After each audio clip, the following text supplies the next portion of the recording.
الحمد للہ رب العالمین والصلاة والسلام علی سید الانبیاء والمرسلین وعلی آلہ واصحابہ اجمعین۔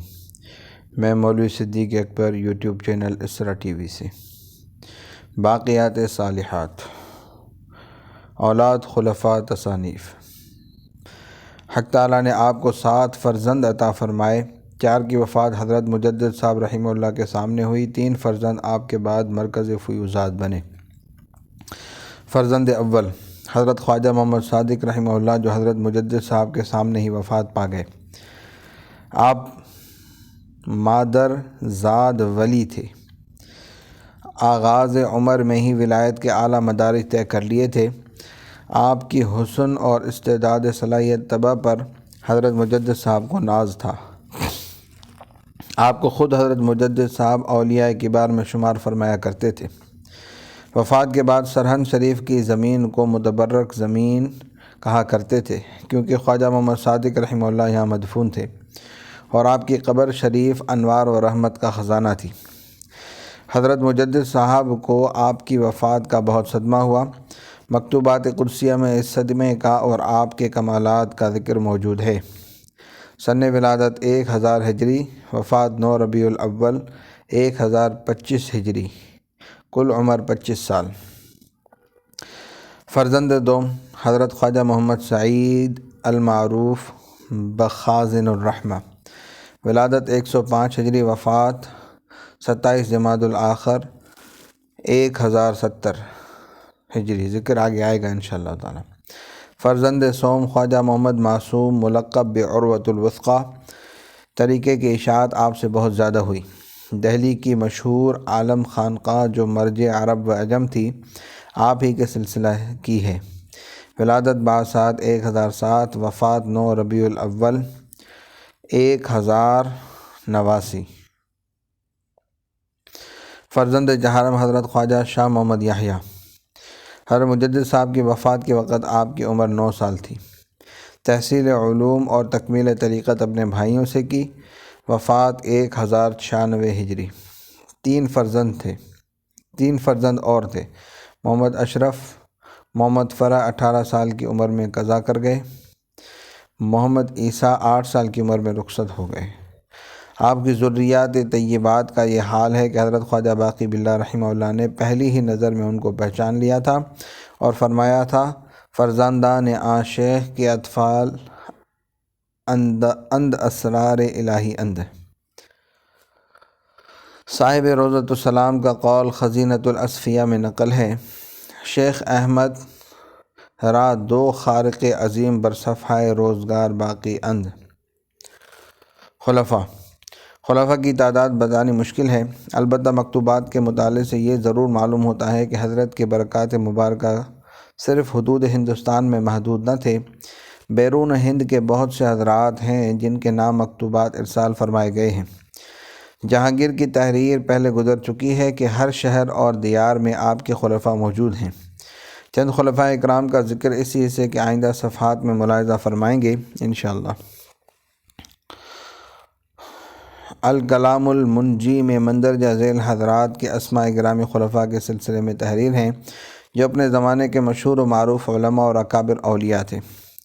شیخ حمید بنگالی، شیخ عبدالحی، شیخ نور محمد ختنی، شیخ مزمل پوری، شیخ نور محمد بہاری، شیخ حامد بہاری، مولانا فرخ حسین، سید باقر سارنگ پوری، سید محب اللہ مانگ پوری، سید حسین مانگ پوری، مولانا شیخ عبدالحادی بدایونی، شیخ طاہر لاہوری، مولانا امان اللہ لاہوری، شیخ طاہر بدخشی، الحاج خضر افغان، مولانا صادق کابلی، مولانا محمد ہاشم، خواجہ محمد ہاشم برہان پوری، مرشد میر زمان بیگ، شیخ فضل اللہ برہان پوری، مولانا حمید الدین احمد آبادی، حاجی حسین، شیخ داؤد سانکی، مولانا غازی نو گجراتی، میر محمد نعمان اکبر آبادی، خواجہ محمد صدیق کشمی دہلوی، شیخ بدیع الدین سہارنپوری، شیخ احمد دیبنی دیوبندی، شیخ عبدالقادر ابنالکی، شیخ محمد مری، شیخ سلیم بنوری، شیخ آدم بنوری، مولانا بدر الدین سہرندی، شیخ خضر بہلول پوری، مولانا محمد یوسف سمرقندی، مولانا عبدالغفور سمرقندی، مولانا محمد صالح کولائی، شیخ کریم الدین بابا حسن ابدالی، الحاج محمد فرگنی، مولانا یار محمد قدیم طالقانی، مولانا یار محمد جدید صوفی قربان قدیم، صوفی قربان جدید ارکنجی، مولانا قاسم علی، شیخ حسن ترکی، شیخ یوسف برکی، شیخ عبدالرحیم برکی، مولانا صغیر احمد رومی حنفی، شیخ عبدالعزیز نحوی مغربی مالکی یا حنبلی، شیخ علی محقق مالکی مدنی، شیخ زین العابدین، شیخ علی تبری شافعی مکی، شیخ احمد استنبولی حنفی، فقی عثمانی یمنی شافعی، سید مبارک شاہ بخاری، مولانا حسن بخاری، قاضی تولق بخاری، شیخ عیسیٰ مغربی محدث، شیخ محمد مدنی، صاحبزادگان گرامی رحمہم اللہ اجمعین وغیرہ۔ تصانیف: مکتوبات قدسیہ جو در حقیقت علوم و معارف کا بہترین خزانہ ہے۔ مبدأ و معاد، معارف لدنیہ، مکاشفات غیبیہ، شرح رباعیات عارف باللہ خواجہ محمد باقی، رسالہ تحلیلیہ، رسالہ رد روافظ، رسالہ فی اثبات النبوہ، رسالہ بسلسلہ حدیث وغیرہ۔ باطنی کمالات: مندرجہ بالا عنوان ہمارے لیے بہت دشوار ہے، مثل مشہور ہے: قدر گوہر شاہ داند یا بداند جوہری۔ بدقسمتی یہ ہے کہ باطنی کمالات کے نہ ہم بادشاہ ہیں نہ جوہری۔ مکاشفات و کرامات کو عام طور پر کمالات تصور کیا جاتا ہے، چنانچہ صوفیاء اکرام کی سوانح انہی چیزوں سے بھری ہوئی ہوتی ہیں۔ حضرت مجدد صاحب رحمہ اللہ ان چیزوں کو کمالات اصلیہ نہیں تصور فرماتے، بلکہ ایک جگہ تو ان کو بچوں کے کھلونے فرما دیا ہے۔ ارشاد و تلقین کی کثرت یعنی مریدوں کی بہتات، حلقہ ذکر کی وسعت و فراخی بھی حضرت مجدد صاحب کے نزدیک راستے کی پڑی ہوئی چیز ہے۔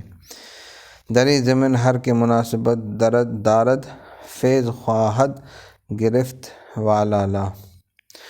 عنوان کی دشواری قلم رکھ دینے پر مجبور کر رہی ہے، مگر مقصود تصنیف ناتمام رہ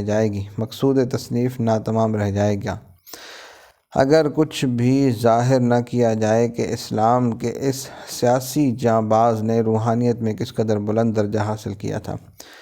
اسلام سب سے پہلے اور اپنے پیروں سے کہلواتا ہے: ان صلاتی و نسکی و محیای و مماتی للہ رب العالمین۔ میری نماز، میری تمام قربانیاں، میری زندگی اور میری موت اللہ رب العالمین کے لیے ہے۔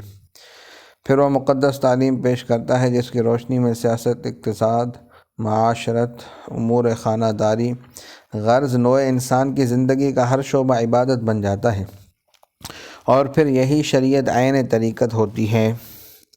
اس لیے لازم ہے کہ ایک مومن قانت، پکا اور سچا مسلمان جملہ شعبہ جات میں مہارت رکھتا ہو، اور پھر اس مہارت کے بموجب وہ روحانیت اور طریقت میں بھی درجہ بلند اور رتبہ عالی رکھتا ہو۔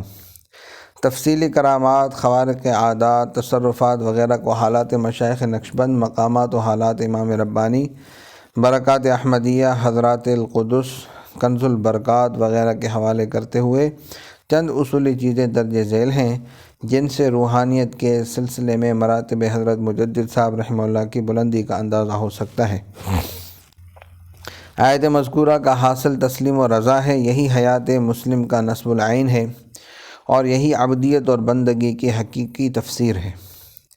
کامل بندہ وہی ہے جو اپنے عجز و قصور، اپنی بے حقیقی اور اپنی بے بضاعتی کو سامنے رکھ کر خود کو ہیچ در ہیچ تصور کرے، پھر یہ تصور ہی نہ رہے بلکہ یقین بن جائے، حتیٰ کہ اس کا ارادہ، اس کی تمنا وغیرہ ہر ایک چیز فنا ہو جائے، صرف ذات حق کا جل مجدہ اس کے سامنے ہو، وہ اس کا ہو اور اس کے لیے ہو۔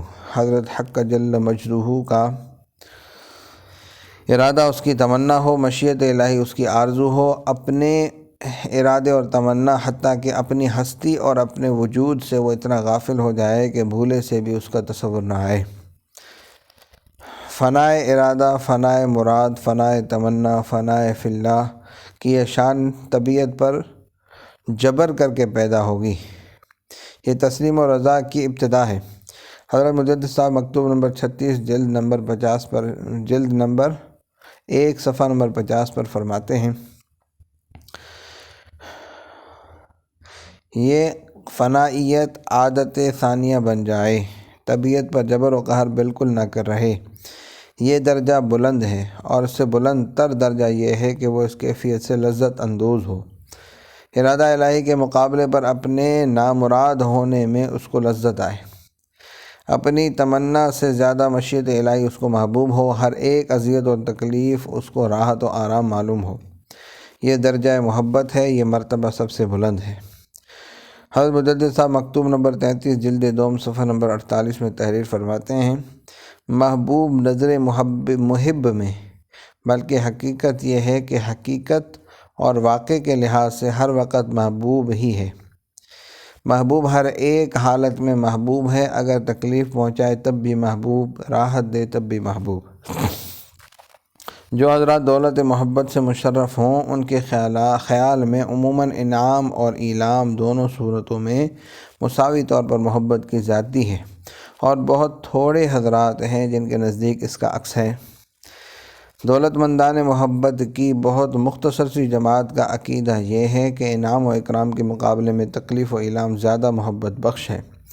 بہرحال دولت مندان محبت اپنے محبوب کے متعلق ہر ایک حالت میں بہترین عقیدہ اور بہترین ظن رکھتے ہیں۔ وہ ہر صورت میں کرشمہ محبت ہی سے لطف اندوز ہوتے ہیں۔ گلے پر چھری چلا کر بدن کا ایک ایک عضو جدا کرے، نظر محب میں یہ بھی لطف و کرم ہے، اور اپنے حق میں عین صلاح اور بہبود۔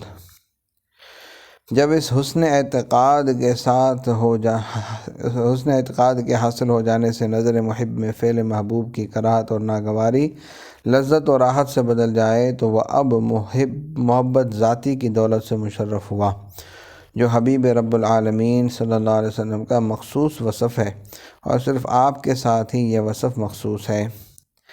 اس صورت میں رنج و الم انعام و اکرام سے زیادہ لذت و فرحت کا سبب ہوگا۔ میرا خیال ہے کہ یہ مرتبہ رضا سے بلند ہے، کیونکہ مرتبہ رضا میں صرف یہ ہے کہ ایذا و ایلائے محبوب پر راضی رہے۔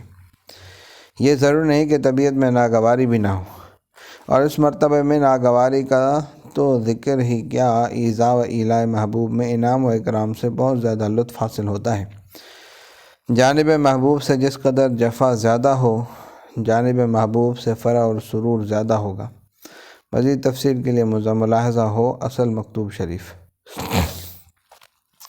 بہرحال روحانی کمالات میں مقام رضا سب سے بلند ہے، اور مقام محبت اس سے بھی بلند، جو رحمت للعالمین محبوب رب العالمین صلی اللہ علیہ وسلم کا مخصوص وصف ہے، یعنی اس کا سرچشمہ صرف ذات اقدس رحمت للعالمین صلی اللہ علیہ وسلم ہے۔ حضرت مجدد صاحب صلی اللہ تعالیٰ علی حبیب سیدنا محمد وعلی آلہ وصحبہ اجمعین برحمتک یا ارحم الراحمین۔